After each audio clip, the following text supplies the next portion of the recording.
दोस्तों स्वागत है आप सभी का आपके अपने YouTube channel future foundation centre में। दोस्तों आज का क्लास 10th का धातु और अधातु से होने जा रहा है। जो आपके बोर्ड पेपर में प्रश्न पूछे जाते हैं इस चैप्टर से, उन सभी प्रश्नों का विश्लेषण करेंगे। यानी कि आपको देखा जाए तो प्रीवियस ईयर में जो भी प्रश्न पूछे गए हैं और आपके बोर्ड एग्जाम 2024 में जो भी प्रश्न बनेंगे उन सभी प्रश्नों का विश्लेषण किया जाएगा। ठीक है, तो आप सभी वीडियो को अंत तक जरूर देखिएगा क्योंकि बहुत कुछ आपको इसमें सीखने का मिलेगा।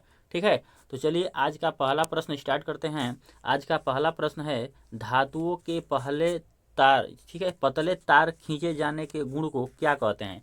यानी कि जब हम धातु को पतले तार के रूप में खींचते हैं तो इस गुण को क्या कहेंगे। देखिए, इस गुण की हम बात करें तो इस गुण को हम भौतिक गुण कहते हैं। क्या कहते हैं? ये धातुओं का भौतिक गुण है। ठीक है, जो पतले तारों में हम उसको खींचें जिससे उसमें कोई प्रकार का टूटे न, ठीक है, बिना टूटे क्या हो, पतले तारों के रूप में परिवर्तित हो जाए, तो इस गुण को हम तन्यता कहते हैं। क्या कहते हैं? तन्यता कहते हैं। ठीक है, और आघात वर्धनीयता, ध्वनिकता, चालकता, ये सभी भी क्या है, धातुओं के भौतिक गुण है।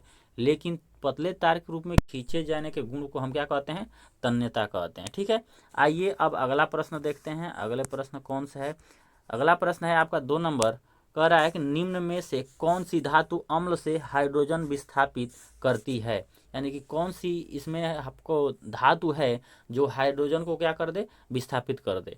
तो देखिए इसमें क्रियाशीलता आता है आपको, यानी कि हाइड्रोजन से जो भी तत्व अधिक क्रियाशील होगा, ठीक है, तो वो क्या करेगा, हाइड्रोजन को विस्थापित कर देगा। ठीक है, तो इसमें हम देखें तो आपका सोडियम और पोटेशियम ही क्या होता है, आपका सोडियम और पोटेशियम ही क्या होता है, ज़्यादा क्रियाशील होता है। ठीक है, तो इसमें अगर देखें तो आपका देखिए, और हाइड्रोजन से कम क्रियाशील की बात करें, यानी कि कौन कौन हाइड्रोजन को विस्थापित नहीं करता है, तो कापर है, ठीक है, उसके बाद से Hg है जिसे मरकरी कहते हैं, और Ag सिल्वर यानी कि चांदी, और Au, ये क्या होते हैं, सब चारों हाइड्रोजन से कम क्रियाशील होते हैं। तो यही, और ये प्लेटिनम भी है। ठीक है, तो क्या कर देगा, ये सभी क्या करेगा, हाइड्रोजन विस्थापित नहीं कर पाएंगे। ठीक है, लेकिन इसमें अगर देखा जाए मैग्नीशियम, सोडियम, पोटेशियम, मैग्नीशियम, ठीक है, उसके बाद से जिंक, एल्युमिनियम, ठीक है, कैल्शियम, टीन, लेड, ये सभी के सभी क्या करेंगी, हाइड्रोजन को विस्थापित कर देंगी। तो ऑप्शन ए आपका क्या होगा, दूसरे नंबर प्रश्न का करेक्ट होगा। ठीक है, यानी कि जो हाइड्रोजन से अधिक क्रियाशील होती हैं वो सब हाइड्रोजन को क्या कर देंगे, विस्थापित कर देंगे। ठीक है, तो आपका ऑप्शन ए करेक्ट है। ठीक है, आइए अब अगला प्रश्न देखते हैं। वीडियो को अंत तक देखिएगा क्योंकि इसमें बहुत ही आपको कुछ सीखने को मिलेगा। ठीक है, और यही सभी प्रश्न आपको बोर्ड पेपर में देखने को मिलेंगे, तो स्किप मत कीजिएगा किसी भी क्वेश्चन को, और नोट डाउन बनाते जाइएगा, जिससे आपको रिवीजन करने में क्या होगा, आसानी हो जाएगा। ठीक है, आइए अब अगला प्रश्न, आघात वर्धनीयता प्रदर्शित करता है। यानी आघात वर्धनीयता का मतलब क्या होता है। देखिए, आघात वर्धनीयता की हम बात करें तो ये भी क्या है, धातुओं का भौतिक गुण है। ठीक है, आघात वर्धनीयता का मतलब ये होता है कि इसको हम अगर हथौड़ी से पीटें, ठीक है, तो यह बिना टूटे चादर के रूप में फैले। ठीक है, और यह किसका गुण है, भौतिक गुण, तो धातुओं का। और इन तीन को देखें, यानी कि सल्फर, आयोडीन और फास्फोरस, तो ये सभी के सभी क्या हैं, अधातु हैं। ठीक है, क्या है, अधातु। और आघात वर्धनीयता का गुण आपका क्या है, धातुओं में पाया जाता है। यहाँ पे धातु केवल देखें तो आपका तांबा है। ठीक है, तो आपका क्या होगा, तांबा ही क्या होगा, ऑप्शन करेक्ट होगा। 3 नंबर प्रश्न का तांबा ही आपका क्या होगा, करेक्ट होगा। अब आइए, जर्मन सिल्वर में कौन सी धातु नहीं होती है। जर्मन सिल्वर में कौन सी धातु नहीं होती है। तो रही बात कि जर्मन सिल्वर का सूत्र क्या होता है, तभी तो हमें पता चलेगा कि इन ऑप्शनों में क्या हमारा जर्मन सिल्वर में नहीं होगा। ठीक है, तो जर्मन सिल्वर की हम बात करें तो आपका जर्मन सिल्वर का सूत्र होता है आपका Cu। ठीक है, यानी कि कापर होता है, और इसमें निकिल होता है। ठीक है, और क्या होता है, जिंक होता है। क्या होता है, जिंक होता है। ठीक है, यानी कि आपका 3 धातुओं से मिलकर के जर्मन सिल्वर बना होता है, कापर, निकिल और जिंक। अगर इसकी हम प्रतिशतता की बात करें कि कितना प्रतिशत कौन सी धातु होती है, तो देखिए ये होता है आपका कापर 60%, और ये निकिल भी क्या होता है 20%, और जिंक भी आपका क्या होता है 20%, ठीक है। यानी कि ये दोनों निकिल और जिंक जो होता है धातु 20-20% से मिलकर बना होता है और इसमें 60% जो योगदान देता है कॉपर देता है, ठीक है। तो देखिए इसमें कौन सी धातु नहीं है, कॉपर तो होता ही है, जिंक होता ही है, निकिल होता है, यानी कि सिल्वर जो होता है इसमें नहीं होता है। जो एजी है सिल्वर, नाम तो है जर्मन सिल्वर, लेकिन क्या होगा कि बहुत ऐसे स्टूडेंट होंगे कि जर्मन सिल्वर यानी कि सिल्वर इसमें है तो क्या कर देंगे आप, मार देंगे, लेकिन ऐसा नहीं होता है, सिल्वर इसमें नहीं होता है, ठीक है। तो ऑप्शन सी आपका क्या होगा, करेक्ट होगा, ठीक है। आइए अब अगले प्रश्न को देखते हैं। अगला प्रश्न जो है आपका 5 नंबर, ठीक है। कह रहा है 5 नंबर आपका, निम्नलिखित में से कौन सी धातु अम्ल से हाइड्रोजन विस्थापित नहीं करती है। यानी कि कौन सी ऐसी धातु है, ठीक है, जो क्या करेगी, अम्ल से हाइड्रोजन विस्थापित नहीं करेगी, ठीक है। यानी कि हाइड्रोजन विस्थापित नहीं करेगी, यानी कि अम्ल भी हम करें, जैसे कोई भी अम्ल हो HCl, तो इसमें जो धातु होगा क्या करेगा, हाइड्रोजन विस्थापित नहीं करेगा, ठीक है। तो देखिए धातुओं में जो आपका होता है सोडियम, पोटेशियम, ठीक है, यानी कि जो अभी बताए हैं ऊपर कि हाइड्रोजन से अधिक क्रियाशील होंगे तो वो तो हाइड्रोजन को विस्थापित कर देंगे, लेकिन हाइड्रोजन से जो कम क्रियाशील होगा वही तो क्या करेगा, हाइड्रोजन को विस्थापित नहीं करेगा, ठीक है। तो हाइड्रोजन से कम वाले को आपको याद करना पड़ेगा, ठीक है। यानी कि हाइड्रोजन से कम क्रियाशील कौन कौन सी ऐसी धातु हैं जो क्या होती हैं, कम क्रियाशील होती हैं। तो आपका होता है पहले नंबर पर कॉपर, उसके बाद से होता है Hg जिसे मरकरी कहते हैं, उसके बाद से होता है आपका Ag जिसे सिल्वर यानी कि चांदी बोलते हैं, उसके बाद से होता है क्या Au जिसे गोल्ड यानी कि सोना बोलते हैं। तो ये 4 आप याद कर लीजिए, बाकी यही इसको छोड़ करके और भी जो भी धातु आएंगी वो सभी के सभी क्या करेंगी, हाइड्रोजन को विस्थापित करेंगी, लेकिन इस 4 में से कोई भी आए धातु तो यह क्या होगा, अम्ल से क्रिया करके हाइड्रोजन विस्थापित नहीं करेंगी। तो आपका क्या होगा, सी ऑप्शन करेक्ट होगा। यानी कि 5 नंबर प्रश्न का इसमें से आपको मिल रहा है कॉपर, तो कॉपर ही क्या करेगा, हाइड्रोजन को विस्थापित नहीं करेगा, क्योंकि हाइड्रोजन से यह कम क्रियाशील होता है, इसलिए यह अभिक्रिया ही नहीं करेगा, ठीक है। आइए अब अगला प्रश्न की बात करते हैं। यानी कि अगला प्रश्न आपका 6 नंबर है और 6 नंबर प्रश्न है आपका, निम्न में से कौन सी धातु अम्ल से हाइड्रोजन विस्थापित करती है। देखिए वही प्रश्न आ रहा है इस, यानी कि धातु अधातु से देखा जाए तो क्रियाशीलता से आपका प्रश्न जब बहुत ज़्यादा बनते हैं, ठीक है।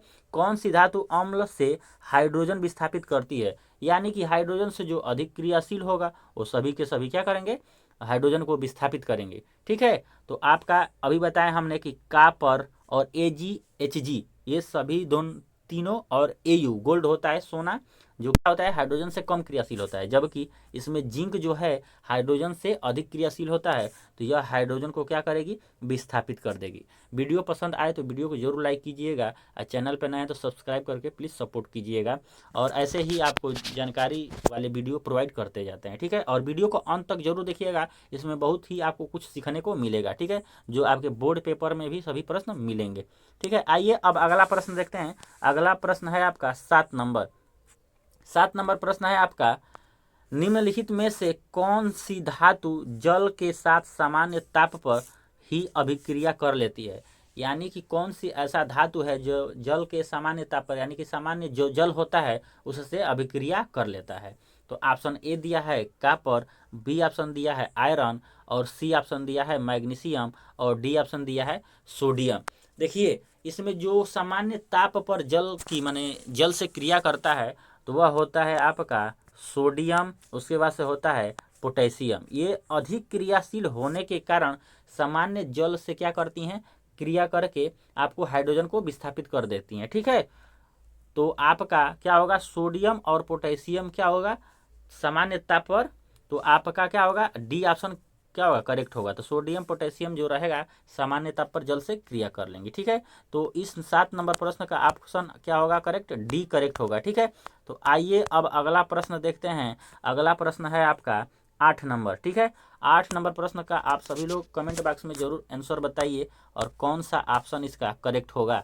निम्नलिखित में से कौन सी धातु ठंडे जल के साथ अभिक्रिया कर हाइड्रोजन गैस देती है। अभी वही प्रश्न है, थोड़ा सा इसको चेंज कर दिया है भाषा को, ठीक है।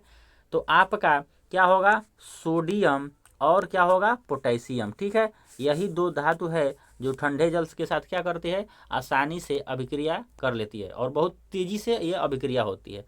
तो इसका क्या होगा, 8 का बी ऑप्शन क्या होगा, करेक्ट होगा। ठीक है, इसको याद रखिएगा, सोडियम और पोटेशियम क्या है, अधिक क्रियाशील होने के कारण ठंडे जल से तीव्रता से ये क्या करती है, अपना क्रिया करती है। ठीक है, 9 नंबर प्रश्न का आंसर बताइए आप सभी लोग। 9 नंबर प्रश्न का क्या होगा, जस्ता धातु हाइड्रोक्लोरिक अम्ल यानी कि जिंक और क्या कर रहा है कि HCl, हाइड्रोक्लोरिक का क्या होता है रासायनिक सूत्र, HCl से क्रिया करके कौन सी गैस निष्कासित करती है। तो देखिए ये क्या करेगा, जो बनाएगा आपका ZnCl। ठीक है, उसके बाद से आपका हाइड्रोजन क्या होगी, गैस विस्थापित होगी, तो आपका क्या होगा, हाइड्रोजन। सी ऑप्शन क्या होगा, करेक्ट होगा। ठीक है, यानी कि जब यह जिंक जो धातु है हाइड्रोक्लोरिक अम्ल से क्रिया करेगा तो हाइड्रोजन गैस को विस्थापित करेगी यानी निष्कासित करेगी। ठीक है, तो सी ऑप्शन क्या होगा, करेक्ट होगा। ठीक है, आइए अब अगला प्रश्न देखते हैं। अगला प्रश्न है आपका 10 नंबर आज का, यानी कि 10 नंबर प्रश्न का आंसर बताना है आप सभी को। एल्युमिनियम कार्बाइड पर जल की क्रिया द्वारा इनमें से कौन सा हाइड्रोकार्बन उत्पन्न होता है।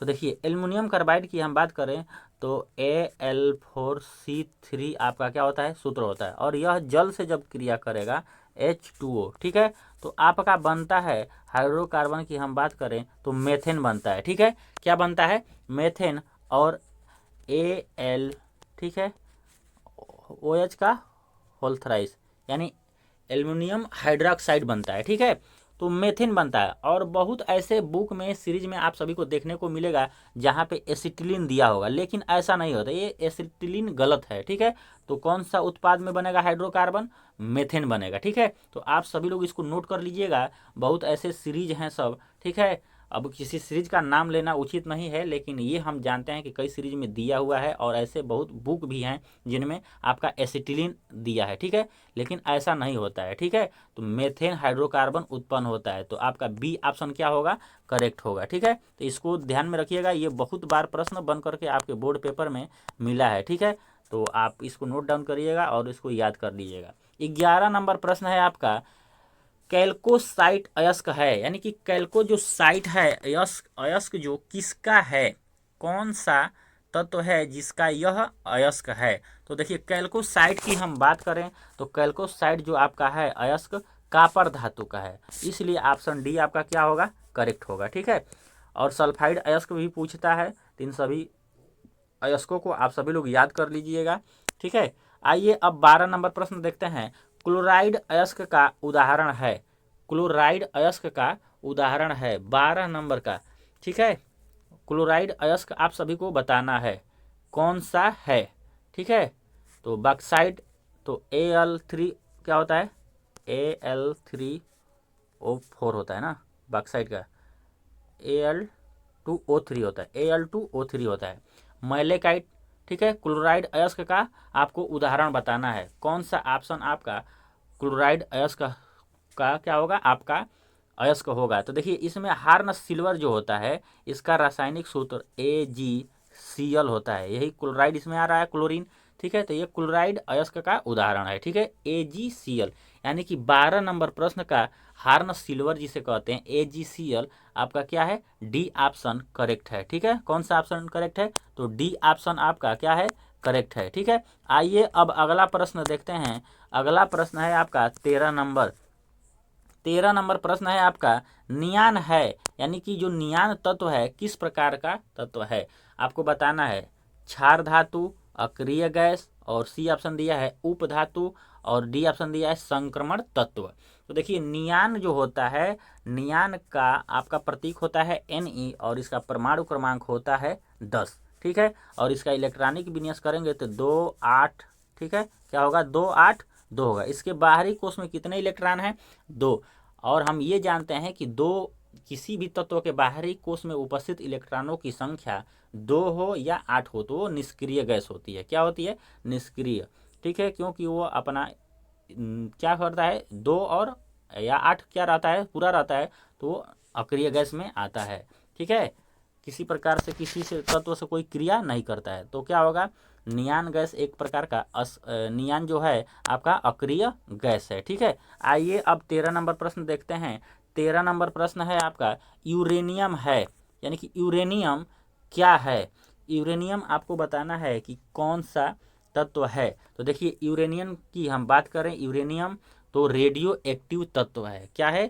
रेडियो एक्टिव तत्व है। ठीक है, 1896 ईस्वी में हेनरी बेकुरल ने क्या किया? यूरेनियम की खोज की। ठीक है, रेडियो एक्टिवता यानी कि यूरेनियम में जो यूरेनियम है, यूरेनियम में ही रेडियो एक्टिवता की खोज की। कौन? तो आपका खोज किए थे बेकुरल हेनरी। ठीक है, हेनरी बेकुरल। ठीक है, किस सन में? तो 1896 ईस्वी में। ठीक है, यह प्रश्न बहुत बार पूछा गया है, इसको ध्यान में रखिएगा।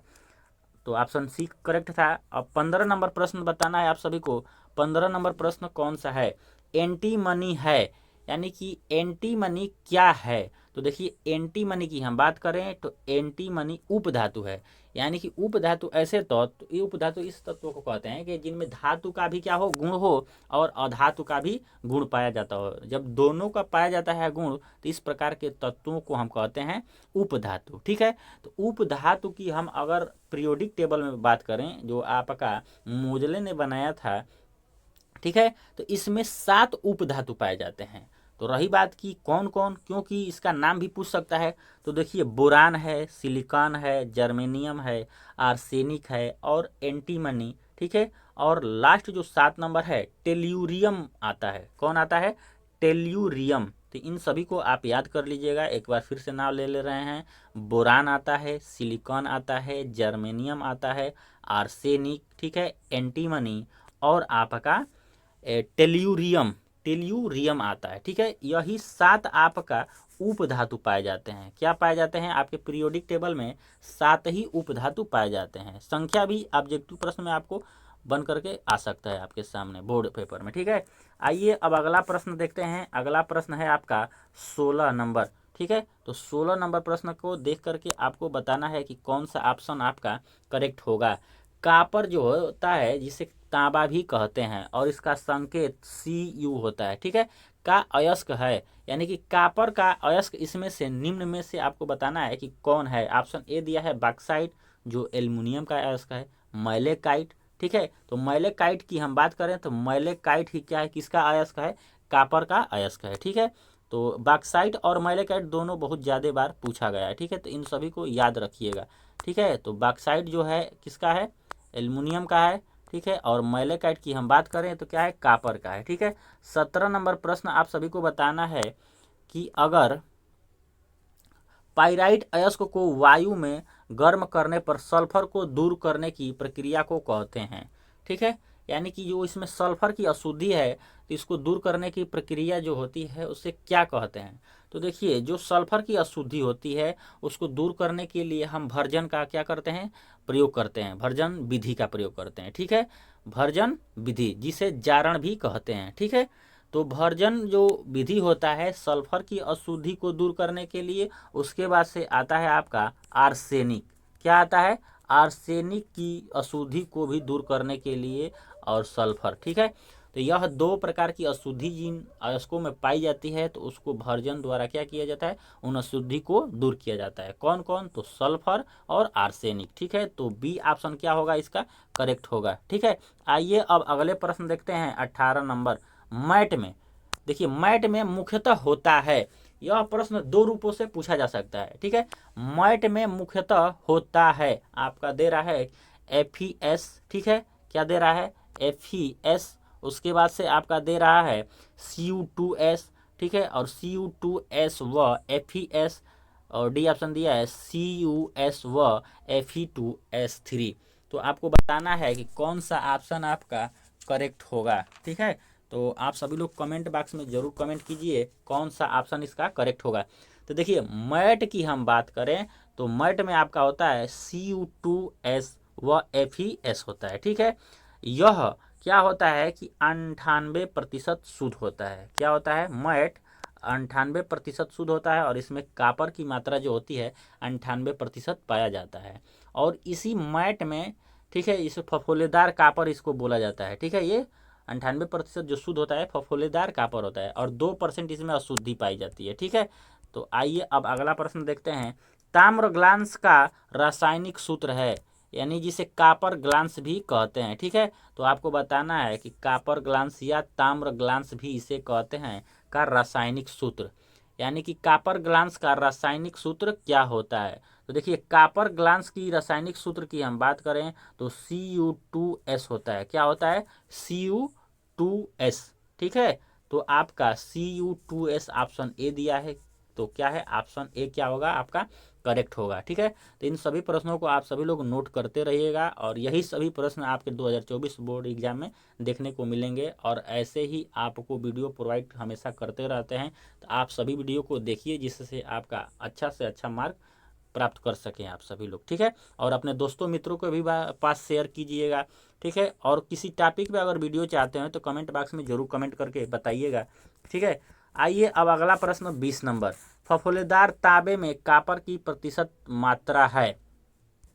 क्या बताना है आपको? फफोलेदार तांबे में कॉपर की प्रतिशत मात्रा। ठीक है, अभी ऊपर हम बताए हैं तो फफोलेदार जो कॉपर होता है यानी कि तांबा, उसमें प्रतिशत की मात्रा की हम बात करें तो देखिए 98% क्या होता है, यह शुद्ध होता है। ठीक है, और अशुद्ध क्या होता है? अशुद्धि जो होती है क्या होती है? अशुद्धि, तो अशुद्धि इसमें 2% पाया जाता है और यह फफोलेदार तांबा होता है यानी कॉपर, इसमें अशुद्धि भी पूछता है।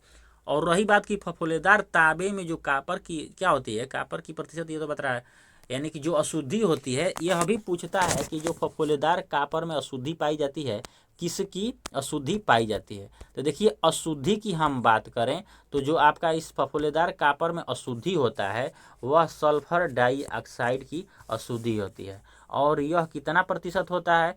तो 2% होता है। कितना प्रतिशत? तो 2%। ये भी प्रश्न आपके बोर्ड पेपर में देखने को मिलते हैं, तो आप सभी लोग इसको भी नोट डाउन कर लीजिएगा। ठीक है, और आइए अब अगला प्रश्न देखते हैं।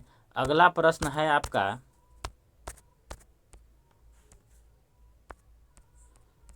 अगले प्रश्न देखते हैं। ठीक है, अगला प्रश्न है आपका 21 नंबर। ठीक है, तो 21 नंबर प्रश्न का आप सभी लोग आंसर दीजिए, कौन सा ऑप्शन आपका करेक्ट होगा।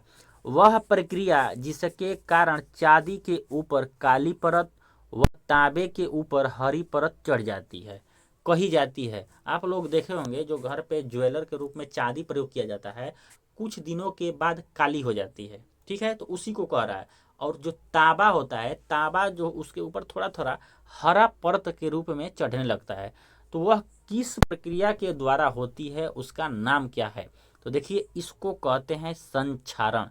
क्या कहते हैं? संक्षारण कहते हैं। ठीक है, तो यह प्रश्न बहुत बार पूछा जाता है, दोनों चढ़ता है जो उसको संक्षारण के द्वारा होता है। ठीक है, अब अगला प्रश्न है 22 नंबर। निम्न में से कौन सा गुण सामान्यतः ठीक है आयनिक यौगिकों द्वारा प्रदर्शित नहीं किया जाता?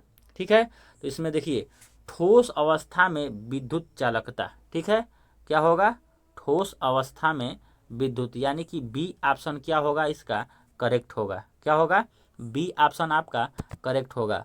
22 नंबर प्रश्न का बी ऑप्शन क्या है आप सभी का करेक्ट है।